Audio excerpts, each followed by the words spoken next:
Assalamualaikum warahmatullahi wabarakatuh. Halo semuanya, saya Awini Ardelahak, mahasiswi program studi keperawatan Universitas Tanjung Pura.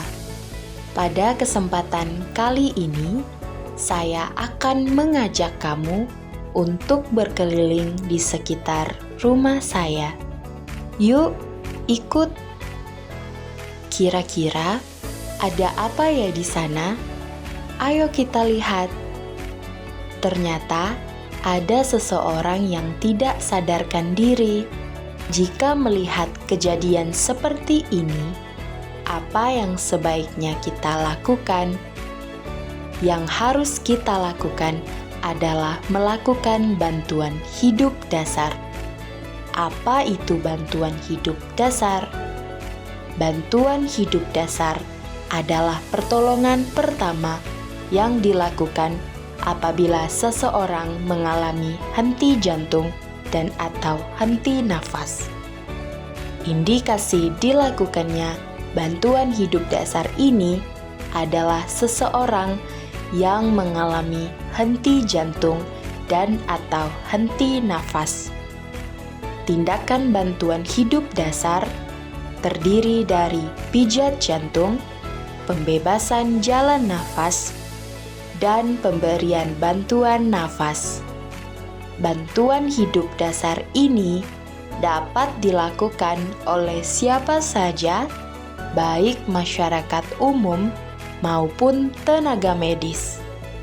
Dan pada bantuan hidup dasar terdapat istilah CAB, yaitu C. Circulation atau sirkulasi adalah tindakan untuk memastikan apakah nadi seseorang ada atau tidak. A.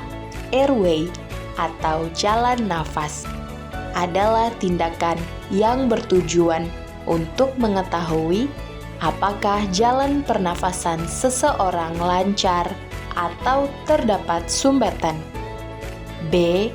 Breathing atau pernafasan adalah tindakan untuk mengetahui apakah seseorang masih bernafas atau tidak. Lalu, bagaimana dengan langkah-langkah bantuan hidup dasar? Yuk, simak penjelasan berikut ini. Saat menemukan seseorang yang tidak sadarkan diri, selalu pastikan 3 hal penting ini: aman diri, aman lingkungan, dan aman korban. Pastikan untuk tidak mengerumuni korban. Periksa kesadaran korban dengan menepuk atau menggoyangkan bahu korban sambil memanggil Pak atau Bu. Apabila korban tidak sadar, mintalah bantuan pada seseorang untuk menghubungi ambulans di rumah sakit terdekat. Letakkan kepala di atas kepala korban untuk merasakan hembusan nafas. Lalu periksa denyut nadi korban dengan meletakkan 3 jari di area leher korban.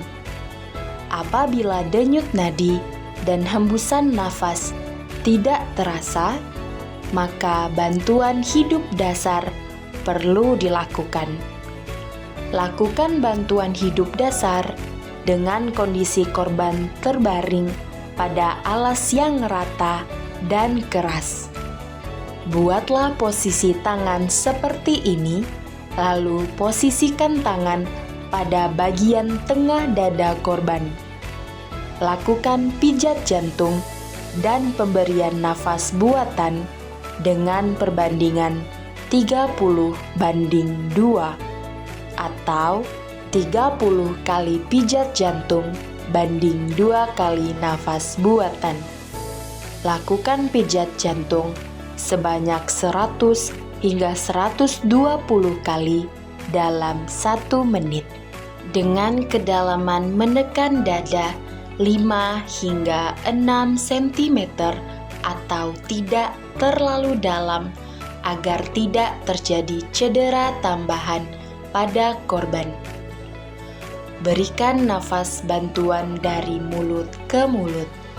Apabila belum terlatih, maka penolong hanya perlu melakukan pijat jantung.